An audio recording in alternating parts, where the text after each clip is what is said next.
बृहस्पति व्रत कथा। प्राचीन समय की बात है। एक बड़ा प्रतापी तथा दानी राजा था। वह प्रत्येक गुरुवार को व्रत रखता और पूजा करता था। यह उसकी रानी को अच्छा नहीं लगता था। न ही वो व्रत रखती और न ही किसी को एक पैसा दान देती। राजा को भी ऐसा करने से मना करती थी। एक समय की बात है कि राजा शिकार खेलने के लिए वन में चले गए। घर पर रानी और दासी अकेली थी। उस समय गुरु बृहस्पति साधु का रूप धारण कर राजा के दरवाजे पे भिक्षा मांगने आए। साधु ने रानी से भिक्षा मांगी तो वह कहने लगी, हे साधु महाराज, मैं इस दान और पुण्य से तंग आ चुकी हूँ। आप कोई ऐसा उपाय बताइए जिससे ये सारा धन नष्ट हो जाए और मैं आराम से रह सकूं। साधु रूपी बृहस्पति देव ने कहा, हे देवी, तुम बड़ी विचित्र हो। संतान और धन के लिए भी कोई दुखी होता है। अगर तुम्हारे पास धन अधिक है तो उसे शुभ कार्यों में लगाओ जिससे तुम्हारे दोनों लोग सुधरे। परंतु साधु की यह बात रानी को खुश नहीं कर पाई। उसने कहा, मुझे ऐसे धन की आवश्यकता नहीं जिसे मैं दान दे सकूं, जिसको संभालने में मेरा सारा समय नष्ट हो जाए। साधु ने कहा, यदि तुम्हारी यही इच्छा है तो जैसा मैं कहता हूँ वैसा करना। बृहस्पति के दिन तुम घर को गोबर से लीपना, अपने केशों को पीली मिट्टी से धोना, केशों को धोते समय स्नान करना, राजा से भी हजामत बनाने को कहना, भोजन में मांस मदिरा खाना, कपड़ा धोबी को धुलने के लिए देना। इस प्रकार 7 बृहस्पतिवार करने से तुम्हारा समस्त धन नष्ट हो जाएगा। इतना कहकर साधु बने बृहस्पति देव अंतर्ध्यान हो गए। साधु के कहे अनुसार करते हुए अभी रानी को 3 ही बृहस्पतिवार बीते थे कि उसकी समस्त संपत्ति नष्ट हो गई। भोजन के लिए परिवार तरसने लगा। एक दिन राजा रानी से बोले, हे रानी, तुम यही रहो, मैं दूसरे देश को जाता हूँ, क्योंकि यहाँ मुझे सभी जानते हैं, इसलिए मैं कोई छोटा काम नहीं कर सकता। ऐसा कहकर राजा परदेश चला गया। वहां वह जंगल से लकड़ी काट कर लाता और शहर में बेचता। इस तरह वह अपना जीवन व्यतीत करने लगा। इधर राजा के बिना रानी और दासी दुखी रहने लगी। एक समय जब रानी और दासी को 7 दिनों तक बिना भोजन के रहना पड़ा, तब रानी ने अपनी दासी से कहा, हे दासी, पास ही के नगर में मेरी बहन रहती है, वह बड़ी धनवान है, तो उसके पास जा और कुछ खाने को ले आ, जिससे हमारा थोड़े दिन तक गुजर बसर हो सके। दासी रानी के बहन के पास गई। उस दिन बृहस्पतिवार था। रानी की बहन उस समय बृहस्पतिवार की कथा सुन रही थी। दासी ने रानी की बहन को अपनी रानी का संदेश दिया, लेकिन रानी की बहन ने उससे कोई उत्तर नहीं दिया। जब रानी की बहन से कोई उत्तर नहीं मिला तो वह बहुत दुखी हुई। उसे क्रोध भी आया। दासी ने वापस आकर रानी को सारी बात सुना डाली। सुनकर रानी ने अपने भाग्य को कोसा। उधर रानी की बहन ने सोचा कि मेरी बहन की दासी आई थी, परंतु मैं उसे कोई उत्तर नहीं दे पाई, उससे वह बहुत दुखी हुई होगी। कथा सुनकर और पूजा समाप्त कर वह अपनी बहन के घर गई और कहने लगी, हे बहन, मैं बृहस्पतिवार का व्रत कर रही थी। तुम्हारी दासी गई थी, परंतु जब तक कथा सुनते हैं तब तक न उठते हैं और न ही बोलते हैं, इसलिए मैं नहीं बोली। कहो दासी क्यों गई थी? रानी बोली, बहन, हमारे घर अनाज नहीं था। ऐसा कहते कहते रानी की आंखें भर आई। उसने दासी समेत भूखे रहने की बात भी अपनी बहन को विस्तार पूर्वक कह सुनाई। रानी की बहन बोली, बहन देखो, बृहस्पति देव भगवान सबकी मनोकामना पूर्ण करते हैं। देखो, शायद तुम्हारे घर में अनाज रखा हो। यह सुनकर दासी घर के अंदर गई तो वहां उसे एक घड़ा अनाज से भरा हुआ मिला। उसे बड़ी हैरानी हुई। उसने एक एक बर्तन देख लिया था। उसने बाहर आकर रानी को बताया। दासी रानी से कहने लगी, हे रानी, जब आपको भोजन नहीं मिलता तो हम व्रत ही करते हैं, इसलिए क्यों न इनसे व्रत की कथा की विधि पूछ ली जाए, हम भी व्रत किया करेंगे। दासी के कहने पर रानी ने अपनी बहन से बृहस्पतिवार के व्रत की कथा की विधि पूछी और उसकी बहन ने बताया, बृहस्पतिवार के व्रत में चने की दाल और मुनक्का से विष्णु भगवान का केले के जड़ में पूजन करें, एक दीपक जलाएं, पीला भोजन करें तथा कथा सुने। इससे गुरु भगवान प्रसन्न होते हैं, मनोकामना पूर्ण करते हैं। व्रत और पूजन की विधि बताकर रानी की बहन अपने घर को लौट आई। रानी और दासी दोनों ने निश्चय किया कि बृहस्पति देव भगवान का पूजन जरूर करेंगे। 7 रोज बाद जब बृहस्पतिवार आया तो उन्होंने व्रत रख घुड़साल से जाकर चना और गुड़ बिन कर लाई तथा उसकी दाल से केले के जड़ तथा विष्णु भगवान का पूजन किया। अब पीला भोजन कहाँ से आए? दोनों बड़ी दुखी हुई, परंतु उन्होंने व्रत किया था, इसलिए बृहस्पति देव भगवान प्रसन्न थे। एक साधारण व्यक्ति के रूप में वे 2 थाल में सुंदर पीला भोजन लेकर आए और दासी को देकर बोले, हे दासी, यह भोजन तुम्हारे लिए और तुम्हारी रानी के लिए है, इससे तुम दोनों ग्रहण करना। दासी भोजन पाकर बहुत प्रसन्न हुई। उसने रानी को सारी बात बताई। उसके बाद वे दोनों प्रत्येक बृहस्पतिवार को गुरु भगवान का व्रत करने और पूजन करने लगी। बृहस्पति भगवान की कृपा से उनके पास धन आ गया। परंतु रानी फिर पहले की तरह आलस्य करने लगी। तब दासी बोली, देखो रानी, तुम पहले भी इस प्रकार आलस्य करती थी। तुम्हें धन रखने में कष्ट होता था, इस कारण सभी धन नष्ट हो गया। अब गुरु भगवान की कृपा से धन मिला है तो फिर तुम्हें आलस्य हो गया है। बड़ी मुसीबतों के बाद हमने यह धन पाया है, इसलिए हमें दान पुण्य करना चाहिए। अब तुम भूखे मनुष्यों को भोजन कराओ, प्याऊ लगवाओ, ब्राह्मणों को दान दो, कुआं, तालाब, बावड़ी आदि का निर्माण कराओ, मंदिर, पाठशाला आदि बनवाओ, कुंवारी कन्याओं का विवाह कराओ, अर्थात धन को शुभ कार्यों में खर्च करो, जिससे तुम्हारे कुल का यश बढ़े तथा स्वर्ग प्राप्त हो और पितर प्रसन्न हो। दासी की बात सुनकर रानी शुभ कार्य करने लगी, उसका यश फैलने लगा। एक दिन रानी और दासी आपस में विचार करने लगी कि न जाने राजा किस दशा में होंगे, उनकी कोई खोज खबर भी नहीं मिली। उन्होंने श्रद्धा पूर्वक गुरु बृहस्पति भगवान की प्रार्थना की कि राजा जहाँ कहीं भी हो शीघ्र वापस आ जाएं। उधर राजा परदेश में बहुत दुखी रहने लगा। वह प्रतिदिन जंगल से लकड़ी बिनकर लाता और उसे शहर में बेचकर अपने दुखी जीवन को बड़ी कठिनता से व्यतीत करने लगा। एक दिन दुखी होकर उसने पुरानी बातें याद करने लगा और रोने लगा और उदास हो गया। उस समय राजा के पास बृहस्पति देव साधु का वेश में आकर बोले, हे लकड़हारे, तुम इस सुनसान जंगल में किस चिंता में बैठे हो, मुझे बताओ। यह सुनकर राजा के नेत्रों में जल भर आया। साधु की वंदना कर राजा ने अपनी संपूर्ण कहानी कह सुनाई। महात्मा दयालु होते हैं। वे राजा से बोले, हे राजन, तुम्हारी पत्नी ने बृहस्पति देव के प्रति अपराध किया था, इसी कारण तुम्हारी यह दशा हुई है। अब तुम चिंता मत करो, भगवान तुम्हें पहले से अधिक धन देंगे। देखो, तुम्हारी पत्नी ने बृहस्पतिवार का व्रत प्रारंभ कर दिया है। अब तुम भी बृहस्पतिवार का व्रत करके चने के दाल व गुड़ जल के लोटे में डालकर केले के पेड़ की पूजन करो, फिर कथा सुनो और या कहो, भगवान तुम्हारी सब मनोकामनाओं को पूर्ण कर देंगे। साधु की बात सुनकर राजा बोले, हे प्रभु, लकड़ी बेचकर तो इतना पैसा नहीं बचता जिससे भोजन के उपरांत कुछ बचा सकूं। मैंने रात्रि में अपनी रानी को व्याकुल देखा है। मेरे पास कोई साधन नहीं है जिससे उसका समाचार पा सकूं। फिर मैं कौन सी कहानी कहूं, यह भी मुझको मालूम नहीं। साधु ने कहा, हे राजन, मन में बृहस्पति भगवान के पूजन व्रत का निश्चय करो, वे स्वयं तुम्हारे लिए कोई राह बना देंगे। बृहस्पतिवार के दिन तुम रोजाना की तरह लकड़ियां लेकर शहर जाना। तुम्हें रोज से दुगुना धन मिलेगा, जिससे तुम भली भांति भोजन कर लोगे तथा बृहस्पतिवार की पूजा का सामान भी ला सकोगे। जो तुमने बृहस्पतिवार की कहानी के बारे में पूछा है वह इस प्रकार है। बृहस्पति देव की व्रत कथा। प्राचीन काल में एक बहुत ही निर्धन ब्राह्मण था। उसकी कोई संतान नहीं थी। वह नित्य पूजा पाठ करता था। उसकी स्त्री न स्नान करती थी और न ही किसी देवता का पूजन करती थी। इस कारण ब्राह्मण देवता बहुत दुखी रहते थे। भगवान की कृपा से ब्राह्मण के यहाँ एक कन्या उत्पन्न हुई। कन्या बड़ी होने लगी। प्रातः स्नान करके वह भगवान विष्णु का जप करती थी। बृहस्पतिवार का व्रत भी करने लगी। पूजा पाठ समाप्त कर पाठशाला जाती और अपनी मुट्ठी में जौ भर के ले जाती थी और पाठशाला के मार्ग में डालती जाती। लौटते समय वही जौ स्वर्ण के हो जाते थे और उनको बीनकर वो घर ले आती। एक दिन वह बालिका सूप में सोने के जौ को फटक कर साफ कर रही थी। तभी उसकी माँ ने देख लिया और कहा कि हे बेटी, सोने के जौ को फटकने के लिए सोने का सूप होना चाहिए। दूसरे दिन गुरुवार था। कन्या ने व्रत रखा और बृहस्पति देव से सोने के सूप देने की प्रार्थना की।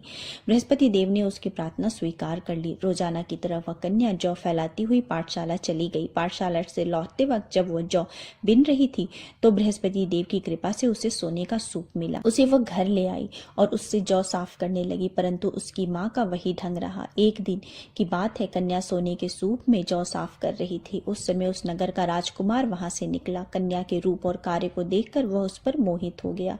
राजमहल में आकर वह भोजन तथा जल त्याग कर उदास होकर लेट गया।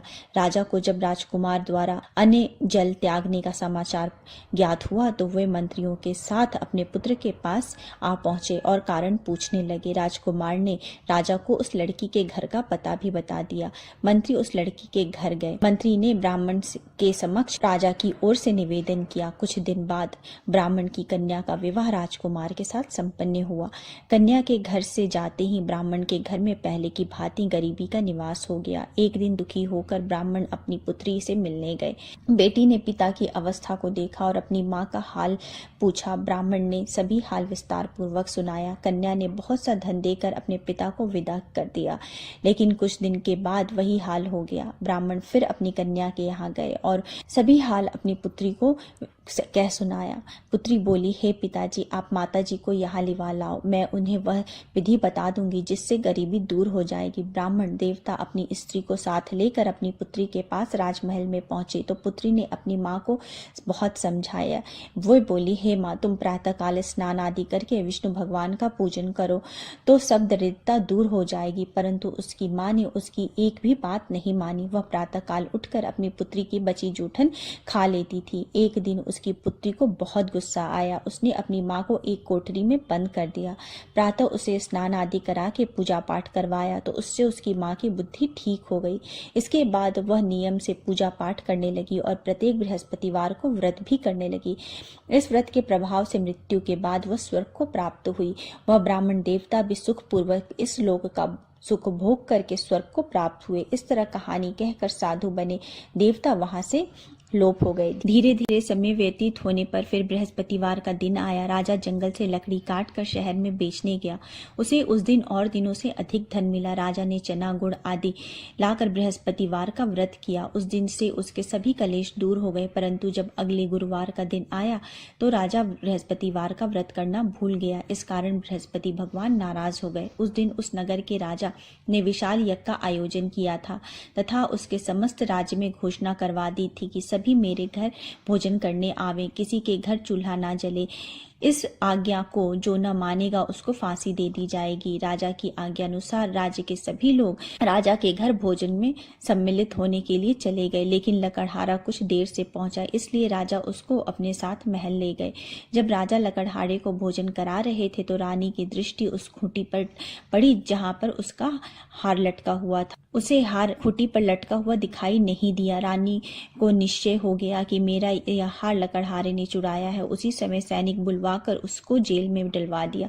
लकड़हारा जेल में विचार करने लगा कि न जाने कौन से पूर्व जन्म के कर्म से मुझे यह दुख प्राप्त हुआ है, और जंगल में मिले साधु को याद करने लगा। तत्काल बृहस्पति देव साधु के रूप में प्रकट हो गए और कहने लगे, अरे मूर्ख, तूने बृहस्पति देवता की कथा नहीं की, इसी कारण तुझे यह दुख प्राप्त हुआ है। अब चिंता मत कर, बृहस्पतिवार के दिन जेल खाने के दरवाजे पर तुझे 4 पैसे पड़े मिलेंगे। उससे तू बृहस्पतिवार की पूजा करना, तेरे सभी कष्ट दूर हो जाएंगे। अगले बृहस्पतिवार को उसे जेल के दरवाजे पर 4 पैसे पड़े मिले। राजा ने पूजा का सामान मंगवाकर कथा कही और प्रसाद बांटा।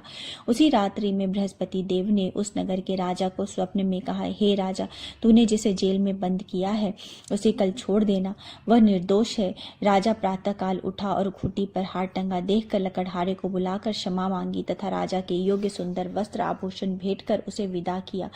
गुरुदेव की आज्ञा अनुसार राजा अपने नगर को चला गया। राजा जब नगर के निकट पहुंचा तो उसे बड़ा ही आश्चर्य हुआ।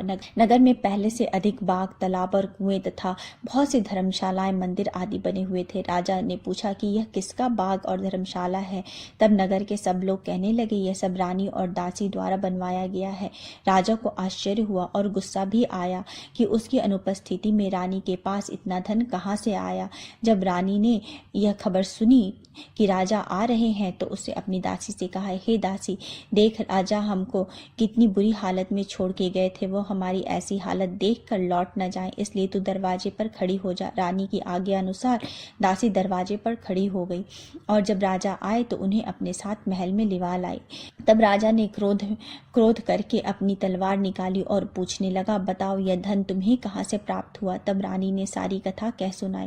राजा ने निश्चय किया कि मैं रोजाना दिन में 3 बार कहानी कहा करूंगा और व्रत किया करूंगा। अब हर समय राजा के दुपट्टे में चने की दाल बंधी रहती थी और दिन में 3 बार कथा किया करते थे। एक रोज राजा ने विचार किया कि चलो अपनी बहन के यहाँ हो आऊं। इस तरह का निश्चय कर राजा घोड़े पर सवार हो अपनी बहन के यहाँ चल दिए। मार्ग में उन्होंने देखा कि कुछ आदमी एक मुर्दे को लिए जा रहे हैं। उन्हें रोककर राजा कहने लगा, अरे भाइयों, मेरी बृहस्पतिवार की कथा सुन लो। वे बोले, लो हमारा तो एक आदमी मर गया है, इसको अपनी कथा की पड़ी है। परंतु कुछ आदमी बोले, अच्छा कहो, हम तुम्हारी कथा भी सुनेंगे। राजा ने दाल निकाली और कथा कहनी शुरू कर दी। जब कथा आधी हुई थी तो मुर्दा हिलने लगा और जब कथा समाप्त हुई तो राम राम करके मुर्दा उठकर खड़ा हो गया। राजा आगे बढ़ा, उसे चलते चलते शाम हो गई। आगे मार्ग में उसे एक किसान खेत में हल चलाता मिला। राजा ने उससे कथा सुनने का आग्रह किया, लेकिन वो नहीं माना। राजा आगे चल दिया। राजा के हटते ही बैल पछाड़ खाकर गिर गए तथा किसान के पेट में बहुत जोर से दर्द होने लगा। उसी समय किसान की माँ रोटी लेकर आई। उसने यह सब देखा तो अपने पुत्र से सब हाल पूछा। बेटे ने सभी हाल कह बताया। बुढ़िया दौड़े दौड़े उस घुड़सवार के पास पहुंची और उससे बोली, मैं तेरी कथा सुनूंगी, तू अपनी कथा मेरे खेत में चलकर कहना।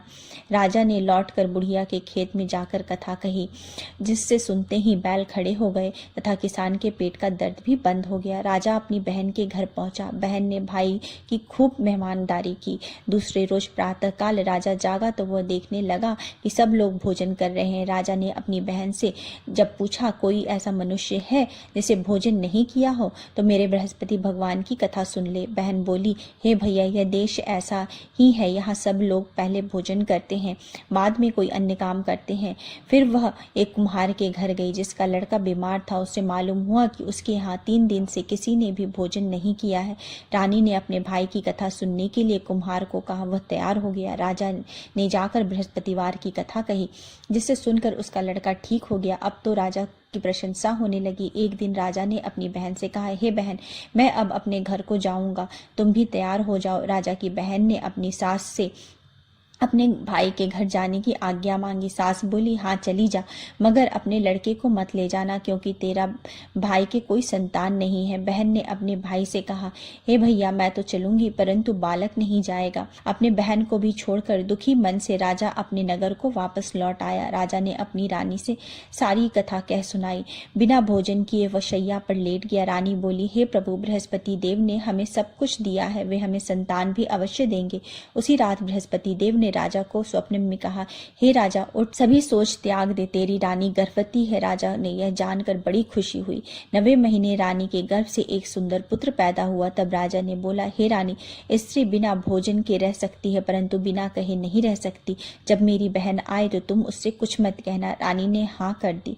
जब राजा की बहन ने यह शुभ समाचार सुना तो वह बहुत खुश हुई और विदाई देने के लिए भाई के यहाँ आई। रानी ने तब उसे आने का उलाहना दिया। जब भाई आपके साथ ला रहे थे तब टाल गई, उनके साथ न आई और आज अपने आप ही भागी भागी बिना बुलाए आ गई। तो राजा की बहन बोली, भाई, मैं इस प्रकार न कहती तो तुम्हारे घर औलाद कैसे होती। बृहस्पति देव सभी कामनाओं को पूर्ण करते हैं। जो सद्भावना पूर्वक बृहस्पतिवार का व्रत करता है एवं कथा पढ़ता है तथा सुनता है और दूसरों को सुनाता है, बृहस्पति देव उसकी सभी मनोकामनाओं को पूर्ण करते हैं, उसकी सदैव रक्षा करते हैं। जो संसार में सद्भावना से गुरुदेव का पूजन करते हैं एवं व्रत सच्चे हृदय से करते हैं, उनकी सभी मनोकामनाएं वैसे ही पूर्ण होती है। जैसे सच्ची भावना से रानी और राजा ने बृहस्पतिवार की कथा का गुणगान किया तो उनकी सभी मनोकामनाएं बृहस्पति देव ने पूर्ण की। अनजाने में भी बृहस्पति देव की अपेक्षा न करें, ऐसा करने से सुख शांति नष्ट हो जाती है। इसलिए सबको कथा सुनने के बाद प्रसाद लेकर जाना चाहिए। हृदय में उनका मनन करते हुए जयकारा बोलना चाहिए। बोलो श्री बृहस्पति भगवान की जय। बोलो श्री विष्णु भगवान की जय।